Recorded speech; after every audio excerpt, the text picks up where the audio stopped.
The Wolf and Tall Red Pleasers. Once upon a time there was a little girl known as Little Red Hiding Hood, for she was cursed to live out her years under a thick cloak meant to hide her mother's secret. Little Red Hiding Hood had a name, but it was never spoken. She was illegitimate, conceived out of wedlock. Her mother's husband was the keeper of the town's wealth, and when he found out about his wife's transgressions, he was ready to have both of them executed. In a flurry to save her kin, the grandmother made an exchange with the husband.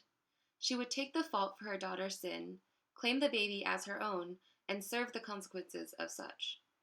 The husband reluctantly agreed, for he still had love for his wife, who always kept his estate tidy and was the best cook in town. He kept both women hidden until the baby was born. The grandmother named the child Scarlet, who was immediately wrapped in a crimson-red cloak, under which she was to live out the rest of her years. The husband was a man of status, and thus Scarlet's arrival was a town issue. A meeting was called, and the townspeople believed the grandmother's sin easily.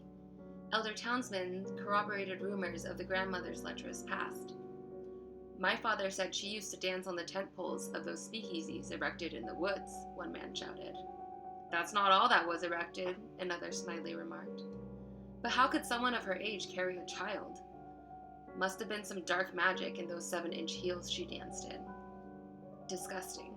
She must have been bewitched. We'll call her the Hagsack, and we cannot have her here."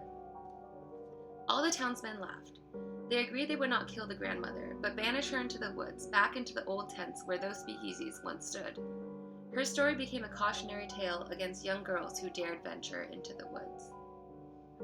And so Scarlet grew up under her cloak. Her name was eventually lost, and everyone called her Little Red for short. Many years later, Little Red was sitting in the schoolyard watching her classmates play her favorite game, tetherball. Little Red was never invited to play. She had no friends and could not move freely beneath her cloak. But every recess, she watched the boys circle around the metal pole and smack the red rubber ball with all of their might. She envisioned herself as the crimson red ball, circling just inches above their heads in a forceful orbit. One day, the rope might wear too thin and... "Little Red! Little Red!" Her older sister's voice startled her thoughts. Little Red knew her own mother only as a sister, who was a meek and selfish woman. "Little Red, take this basket of bread and wine into the woods. The Hagsack has fallen ill. You are of her blood, so you must take care of her." Little Red didn't know this, but over the years, her real mother had become sick with desire to rid herself of her guilt, and had formulated a plan to get rid of Little Red and the Hagsack once and for all. She would send a wolf to the Hagsack's house in the woods, and when Little Red got there, the wolf would eat both of them up. But Little Red was a clever girl. Her years lived out underneath the cloak, as an invisible member of the town, had allowed her to become a keen observer of the townspeople's less than virtuous patterns. She took the basket, but before she departed, she returned to the schoolyard and yanked the red tether ball off its worn rope, and carefully placed it next to the bread and wine. Little Red arrived at the Hagsack's house by nightfall. Meanwhile, the wolf had already eaten the Hagsack and disguised himself in her clothing. "Hello, Hagsack? It's Little Red. I brought you some bread and wine." "Call me by my name, Hester, and I will call you Scarlet. Undress, and I will tell you the truth of my life." "Where should I put my cloak?" "Toss it aside. It was meant to hide your illegitimate conception." "Where should I put my bodice?" "Toss it aside, as I often did for the men who watched me dance." "Where should I put my dress?" "Toss it aside. Come lay yourself next to me." "Grandma Hester, what thick hands you have." "Strong, from swinging my body around these tent poles." "Hester, what long toenails you have." "All the better to stabilize myself dancing in these 7-inch heels."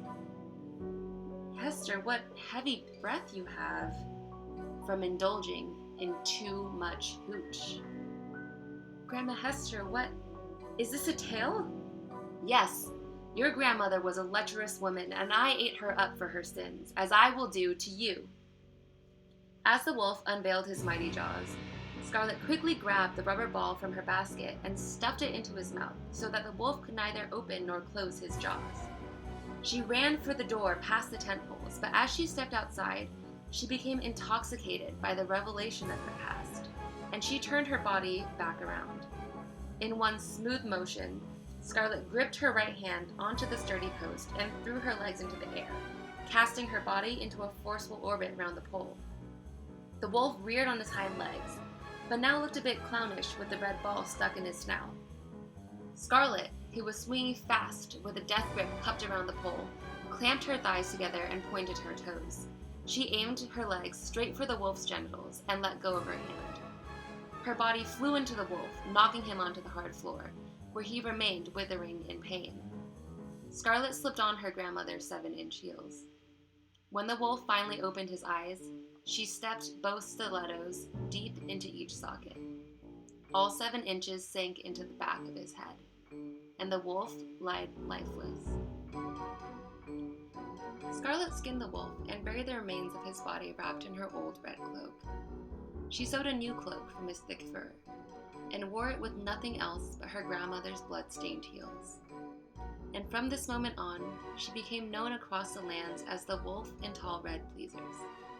Both men and women traveled across the world and paid good money to catch a glimpse of her ferocious feminine spirit dancing around the poles. But no one, with any good sense, dared fuck with her. The end.